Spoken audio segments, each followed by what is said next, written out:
मनुष्य के मन का सबसे गहरा भ्रम यही है कि जिसे वो जितना ज़्यादा पकड़ेगा वो उतना ही उसका हो जाएगा।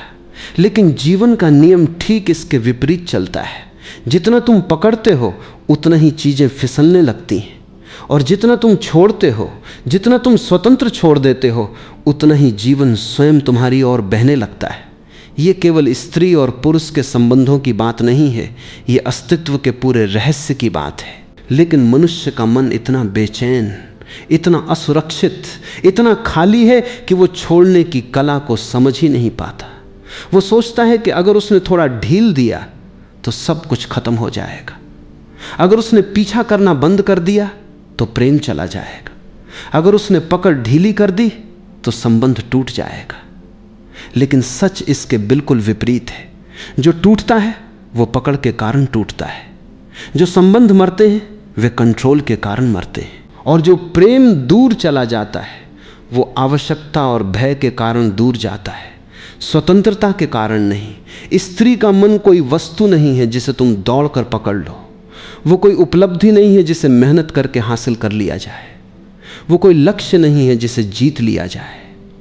लेकिन पुरुष का पूरा कंडीशनिंग सिस्टम उसे यही सिखाता है कि प्रेम भी एक युद्ध है। उसे कहा गया कि जीवन में सफल होना है, आगे बढ़ना है, जीतना है, हासिल करना है। और जब वही मानसिकता प्रेम में प्रवेश करती है तो वो प्रेम को भी एक कंपटीशन बना देती है। वो सोचता है कि जितना ज़्यादा अटेंशन देगा, जितना ज़्यादा पीछे जाएगा, जितना ज़्यादा संदेश भेजेगा, उतना ही वो स्त्री को प्रभावित करेगा। लेकिन क्या तुमने कभी देखा है कि किसी फूल को जोर से पकड़ने से उसकी सुगंध बढ़ जाती है? नहीं, वो तो कुचल जाता है। फूल को केवल देखा जा सकता है, महसूस किया जा सकता है, उसमें खोया जा सकता है। उसे पकड़ने की कोशिश करते ही उसकी कोमलता समाप्त हो जाती है। ठीक वैसे ही स्त्री का मन भी एक कोमल फूल है जो पकड़ से नहीं, स्वतंत्रता से खिलता है। लेकिन पुरुष के भीतर एक गहरी इनसिक्योरिटी होती है। वो अकेले रहने से डरता है, वो अपने ही साथ बैठने से घबराता है। जैसे ही वो अकेला होता है उसके भीतर एक खालीपन उठता है, और वो खालीपन उसे बेचैन कर देता है। वो तुरंत किसी स्त्री, किसी संबंध, किसी बातचीत, किसी ध्यान भटकाव की तलाश में लग जाता है, क्योंकि उसे लगता है कि अगर वो अकेला रहा तो वो खत्म हो जाएगा। लेकिन क्या कभी तुमने देखा है कि अकेलापन वास्तव में तुम्हें खत्म करता है या तुम्हें खुद से मिलाता है? अकेलापन केवल वही व्यक्ति सह सकता है जो भीतर से मजबूत हो, और यही स्ट्रेंथ प्रेम का आधार बनती है। कमजोर व्यक्ति हमेशा प्रेम में मांग करेगा, मजबूत व्यक्ति प्रेम में देगा। स्त्री का मन उस पुरुष की ओर खींचता है जो नीडी नहीं होता। लेकिन नीडी होना कोई बाहरी व्यवहार नहीं है, ये एक ऊर्जा है। तुम शब्दों से कितना भी कहो कि तुम स्वतंत्र हो, अगर तुम्हारे भीतर भय है, अगर तुम्हारे भीतर ये डर है कि वो मुझे छोड़ देगी, तो स्त्री उस डर को महसूस कर लेती है। क्योंकि स्त्री का परसेप्शन लॉजिक से नहीं चलता, वो ऊर्जा से चलता है। वो तुम्हारे शब्द नहीं सुनती, वो तुम्हारी उपस्थिति पढ़ती है, और उपस्थिति कभी झूठ नहीं बोलती। तुम चाहे कितने भी शांत शब्द बोलो, अगर भीतर बेचैनी है तो वो बेचैनी बाहर झलक ही जाएगी। और यही कारण है कि जितना तुम पीछा करते हो उतना ही स्त्री दूर होने लगती है। क्योंकि पीछा एक तरह की घोषणा है कि तुम अकेले अधूरे हो। पीछा एक तरह की भीख है कि कृपया मुझे स्वीकार करो, मैं तुम्हारे बिना कुछ नहीं हूं। और कोई भी आत्मा किसी दूसरे की अधूरता का भार लंबे समय तक नहीं उठा सकती। शुरुआत में क्यूरियोसिटी हो सकती है, आकर्षण हो सकता है, लेकिन धीरे धीरे वही आकर्षण दबाव में बदल जाता है, और जहां दबाव होता है वहां प्रेम नहीं टिकता। लेकिन पुरुष ये समझने के बजाय और अधिक कोशिश करने लगता है। वो सोचता है कि शायद मैंने अभी पर्याप्त प्रयास नहीं किया, शायद मैंने अभी और केयर नहीं दिखाई, शायद मुझे और साबित करना चाहिए कि मैं योग्य हूं। लेकिन ये पूरा दृष्टिकोण ही गलत है, क्योंकि प्रेम प्रमाण से नहीं, प्रेजेंस से बनता है। और प्रेजेंस तभी संभव है जब तुम अपने भीतर शांत हो। जब तुम किसी से कुछ साबित करने की कोशिश नहीं कर रहे होते, तब तुम्हारी ऊर्जा हल्की होती है, खुली होती है, और वही ओपननेस आकर्षण पैदा करती है।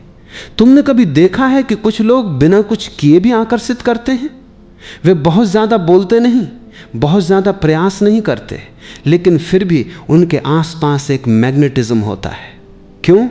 क्योंकि उनके भीतर कोई संघर्ष नहीं होता, वे अपने आप में स्थित होते हैं। और जो व्यक्ति अपने आप में स्थित होता है वो बाहर की वैलिडेशन पर निर्भर नहीं होता, वो किसी को पाने के लिए नहीं जीता, वो केवल जीता है। और जीवन की यही सिंप्लिसिटी सबसे गहरी सुंदरता है। लेकिन जो पुरुष खुद को नहीं समझता वो हर समय भविष्य में जीता है। वो सोचता है कि अगर ये स्त्री मेरे साथ होगी तो मैं पूरा हो जाऊंगा। वो अपने वर्तमान को एक इनकम्प्लीट अवस्था की तरह देखता है और यही दृष्टि उसे बेचैन बनाती है। वो हर समय किसी परिणाम की तलाश में रहता है। लेकिन प्रेम कोई परिणाम नहीं है, प्रेम एक प्रक्रिया है। और जो व्यक्ति प्रक्रिया में खो जाता है वही प्रेम को समझ पाता है। स्त्री का मन किसी स्ट्रैटेजी से नहीं जीता जा सकता, वो किसी टेक्निक से प्रभावित नहीं होती, वो तुम्हारी कैलकुलेटेड कोशिशों से नहीं, तुम्हारी अनकैलकुलेटेड प्रेजेंस से प्रभावित होती है। और ये अनकैलकुलेटेड प्रेजेंस तभी आती है जब तुम अपने भीतर उतरते हो, जब तुम अपने डर को देख लेते हो, जब तुम अपनी इनसिक्योरिटी को समझ लेते हो, जब तुम अपने लोनलीनेस के साथ बैठना सीख लेते हो।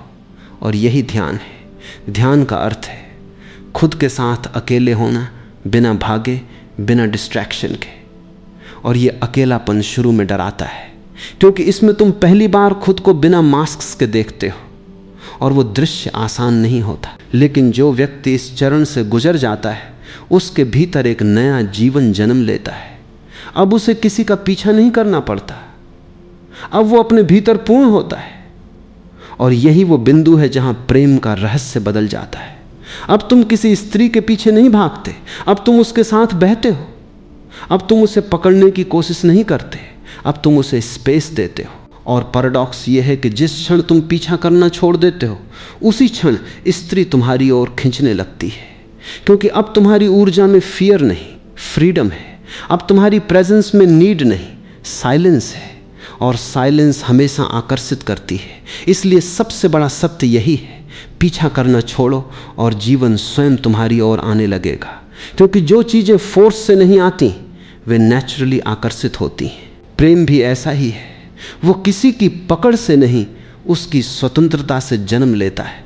जब कोई पुरुष सच में पीछा करना छोड़ देता है तो बाहर की दुनिया में कुछ भी अचानक नहीं बदलता, लेकिन भीतर की दुनिया में एक बहुत गहरा भूकंप आ जाता है। ये भूकंप शोर वाला नहीं होता, ये मौन होता है। और इसी मौन में वो सारी पुरानी आदतें, पुरानी बेचैनियाँ, पुरानी अपेक्षाएं धीरे धीरे टूटने लगती हैं। क्योंकि अब पहली बार पुरुष अपनी ऊर्जा को बाहर फेंकने के बजाय भीतर देखने लगता है। और यही वो क्षण है जहां असली परिवर्तन शुरू होता है। लेकिन अधिकतर लोग पीछा छोड़ने का अर्थ गलत समझ लेते हैं। वे सोचते हैं कि पीछा छोड़ना मतलब उदासीन हो जाना, ठंडा हो जाना, भावहीन हो जाना। नहीं, ये जीवन से भागना नहीं है, ये जीवन के प्रति अधिक जागरूक होना है। ये समझना है कि तुम्हारी सारी ऊर्जा जो किसी स्त्री के पीछे जा रही थी वो वास्तव में तुम्हारे भीतर की अधूरी चेतना का विस्तार थी। तुम किसी व्यक्ति के पीछे नहीं भाग रहे थे, तुम अपने ही खोए हुए केंद्र के पीछे भाग रहे थे। जब पुरुष किसी स्त्री को पाने की कोशिश करता है तो वो केवल बाहरी संपर्क नहीं बना रहा होता, वो अपने भीतर एक कल्पना को जीवित रखने की कोशिश कर रहा होता है। वो कल्पना ये होती है कि अगर वो मेरे साथ होगी तो मैं पूर्ण हो जाऊंगा। लेकिन ये सबसे बड़ा भ्रम है, क्योंकि कोई भी व्यक्ति तुम्हें पूर्ण नहीं कर सकता। कोई भी संबंध तुम्हारी आंतरिक रिक्तता को स्थायी रूप से नहीं भर सकता। वो केवल कुछ समय के लिए ध्यान भटका सकता है, लेकिन खालीपन वहीं रहता है, बस उसका नाम बदल जाता है। और जब पुरुष पीछा करना बंद करता है तो पहली बार उसे अपने उस खालीपन का सामना करना पड़ता है जिससे वो भाग रहा था। ये आसान नहीं होता, क्योंकि अब कोई डिस्ट्रैक्शन नहीं है, अब कोई संदेश नहीं है जिसे बार बार चेक किया जाए, अब कोई उम्मीद नहीं है जिसे पकड़ कर रखा जाए। अब वो अकेला है अपने ही साथ। और यही वो जगह है जहां अधिकांश लोग वापस भाग जाते हैं, फिर से किसी व्यक्ति, किसी संबंध, किसी कल्पना में, क्योंकि वे इस खालीपन को सहन नहीं कर पाते। लेकिन जो पुरुष इस खालीपन के साथ बैठना सीख लेता है वो धीरे धीरे समझने लगता है कि ये खालीपन वास्तव में दुश्मन नहीं है, ये एक अवसर है, ये एक द्वार है भीतर जाने का। क्योंकि जो खालीपन तुम बाहर खोज रहे थे वो बाहर था ही नहीं, वो तुम्हारे भीतर दबा हुआ था। और जब तक तुम उसे देखोगे नहीं तब तक तुम हमेशा उसे बाहर प्रोजेक्ट करते रहोगे। स्त्री का मन इसी प्रोजेक्शन को बहुत जल्दी पढ़ लेता है। वो ये महसूस कर लेती है कि ये पुरुष मुझे नहीं देख रहा, ये अपनी कमी को मुझ पर डाल रहा है, वो मेरी आंखों में अपने महत्व की पुष्टि ढूंढ रहा है। और जैसे ही ये समझ बनती है दूरी स्वाभाविक हो जाती है, क्योंकि कोई भी स्वतंत्र चेतना किसी दूसरे के खालीपन का बोझ लंबे समय तक नहीं उठा सकती। लेकिन जब पुरुष पीछा छोड़ देता है तो धीरे धीरे उसकी ऊर्जा बदलने लगती है। अब वो डिमांड नहीं करता, अब वो एक्सपेक्टेशन नहीं रखता, अब वो हर पल किसी रिस्पॉन्स का इंतज़ार नहीं करता। और यही परिवर्तन बहुत सटल होता है लेकिन बहुत शक्तिशाली होता है, क्योंकि अब उसकी प्रेजेंस में एक तरह की सहजता आने लगती है। और सहजता हमेशा आकर्षित करती है, क्योंकि संसार पहले से ही बहुत तनावपूर्ण है। हर व्यक्ति कहीं न कहीं भाग रहा है, कुछ पकड़ने की कोशिश कर रहा है, कुछ साबित करने की कोशिश कर रहा है। ऐसे में अगर किसी व्यक्ति के भीतर भागने की ऊर्जा खत्म हो जाए तो वह व्यक्ति अलग दिखाई देने लगता है। वो शांत नहीं होता केवल बाहरी रूप से, वो भीतर से शांत होता है। और ये इनर साइलेंस बहुत रेयर है। स्त्री का मन उस पुरुष की ओर खींचता है जिसमें ये इनर साइलेंस हो, लेकिन ये खिंचाव कोई प्रयास नहीं है, ये प्राकृतिक है। जैसे पानी नीचे की ओर बहता है वैसे ही चेतना शांति की ओर खींचती है। और जो पुरुष पीछा करना छोड़ देता है उसके भीतर ये शांति धीरे धीरे जन्म लेने लगती है। लेकिन ध्यान रहे, शुरुआत में ये शांति नहीं लगती, शुरुआत में ये खालीपन लगता है, असहजता लगती है, बेचैनी लगती है, क्योंकि मन वर्षों से बाहरी उत्तेजना का आदी हो चुका होता है। उसे हर समय कुछ चाहिए, मैसेज, रिस्पॉन्स, अटेंशन, वैलिडेशन। और जब ये सब अचानक रुक जाता है तो मन घबरा जाता है। वो कहता है अब क्या होगा, अब मैं कैसे जीऊंगा। और यही वो मोड़ है जहां या तो व्यक्ति वापस पुरानी आदतों में चला जाता है या पहली बार स्वयं की ओर मुड़ता है। जो पुरुष स्वयं की ओर मुड़ जाता है वो धीरे धीरे अपने भीतर के भय को देखना शुरू करता है। उसे पता चलता है कि उसका पीछा केवल स्त्री का नहीं था, उसका पीछा अपने ही डर से भागने का था। उसे रिजेक्शन का डर था, उसे अकेले होने का डर था, उसे अप्रासंगिक होने का डर था। और इन सभी डरों ने उसे हमेशा बाहर की ओर धकेला। अब जब वो इन डरों को देखता है तो कुछ नया घटित होता है। अब वो उनसे भागता नहीं, अब वो उन्हें ऑब्जर्व करता है। और ऑब्जर्वेशन ही मेडिटेशन का पहला कदम है, क्योंकि जिसे तुम देख लेते हो वो तुम्हें नियंत्रित नहीं कर पाता। धीरे धीरे उसका दृष्टिकोण बदलने लगता है। अब वो स्त्री को किसी लक्ष्य की तरह नहीं देखता, अब वो उसे एक स्वतंत्र चेतना की तरह देखता है। अब वो समझता है कि वो भी उतनी ही स्वतंत्र है जितना वो स्वयं है। और जब ये समझ आती है तब पॉजेसिवनेस गिरने लगती है। और जब पॉजेसिवनेस गिरती है तभी प्रेम पहली बार सांस लेता है। लेकिन ये सब अचानक नहीं होता, ये एक धीमी प्रक्रिया है, क्योंकि वर्षों की कंडीशनिंग तुरंत नहीं टूटती। पुरुष के भीतर जो ये धारणा बैठी है कि मुझे किसी को जीतना है, वो बहुत गहरी है। समाज ने उसे यही सिखाया है कि जीवन एक प्रतियोगिता है, लेकिन प्रेम कोई प्रतियोगिता नहीं है। प्रेम कोई जीतने हारने का खेल नहीं है। प्रेम तो दो स्वतंत्र अस्तित्वों के बीच एक सहज मिलन है। और जब पुरुष इस सहजता में प्रवेश करता है तब उसका व्यवहार बदल जाता है। अब वो हर संदेश का तुरंत जवाब देने की मजबूरी में नहीं होता। अब वो हर दूरी को खतरे की तरह नहीं देखता। अब वो हर साइलेंस को रिजेक्शन नहीं समझता। अब वो अपने भीतर स्थिर रहता है। और ये स्टेबिलिटी बहुत आकर्षक होती है, क्योंकि अधिकतर लोग अनस्टेबल होते हैं, उनके भाव ऊपर नीचे होते रहते हैं, वे हर बात पर रिएक्ट करते हैं। लेकिन जो व्यक्ति स्थिर होता है वो रिएक्शन से ऊपर उठ जाता है, वो रिस्पॉन्स में जीता है। स्त्री का मन भी स्थिरता को बहुत गहराई से महसूस करता है, क्योंकि वो स्वयं भी बहुत संवेदनशील होती है। वो तुरंत समझ जाती है कि सामने वाला व्यक्ति ग्राउंडेड है या नहीं। और जब वो किसी ग्राउंडेड पुरुष को महसूस करती है तो वो नेचुरली उसकी ओर आकर्षित हो सकती है। लेकिन ये अट्रैक्शन किसी स्ट्रैटेजी का परिणाम नहीं है, ये उसकी एनर्जी का परिणाम है। इसलिए पीछा छोड़ना केवल व्यवहार बदलना नहीं है, ये चेतना का परिवर्तन है। यह समझना है कि प्रेम बाहर की दौड़ में नहीं, भीतर की शांति में जन्म लेता है। और जब भीतर शांति आती है तो बाहर की दौड़ अपने आप समाप्त हो जाती है। तब पुरुष पहली बार देखता है कि जिसे वो पाने के लिए भाग रहा था वो वास्तव में कभी दूर थी ही नहीं, वो केवल उसके डर और उसकी ज़रूरतों के कारण दूर लग रही थी। जैसे ही ज़रूरत समाप्त होती है, दूरी का भ्रम भी समाप्त हो जाता है। और यही वो अवस्था है जहां प्रेम पहली बार सच में संभव होता है, बिना पीछा किए, बिना पकड़ के, बिना डर के, केवल एक शांत उपस्थिति के रूप में। जब पीछा करने की आदत टूटती है तब मनुष्य के भीतर पहली बार एक बहुत अजीब सा अनुभव जन्म लेता है।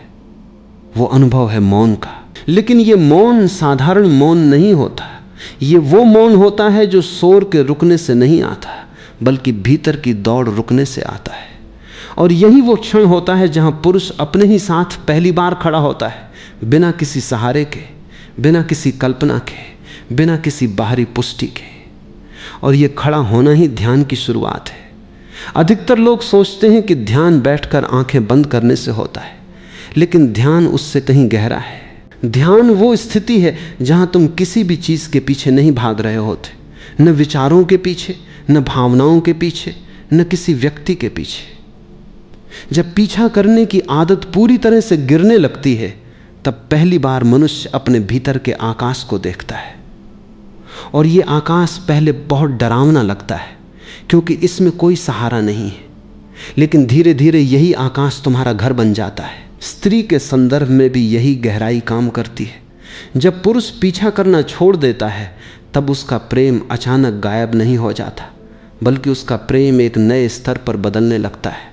अब वो प्रेम मांग नहीं रहा होता, अब वो प्रेम बह रहा होता है। पहले उसका प्रेम एक भिखारी की तरह था, मुझे देखो, मुझे स्वीकार करो, मुझे मत छोड़ो।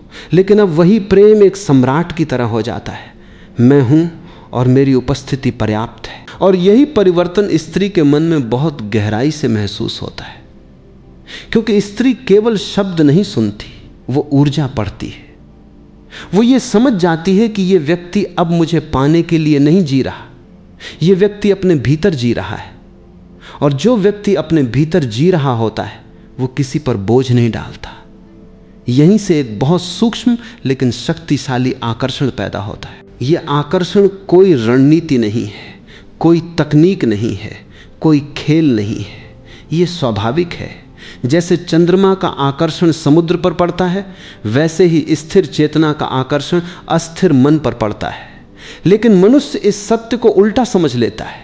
वो सोचता है कि आकर्षण पैदा करने के लिए कुछ करना पड़ेगा, लेकिन सच ये है कि आकर्षण करने से नहीं, होने से पैदा होता है। जब पुरुष पीछा करना छोड़ देता है तब उसकी ऊर्जा बाहर बिखरना बंद हो जाती है।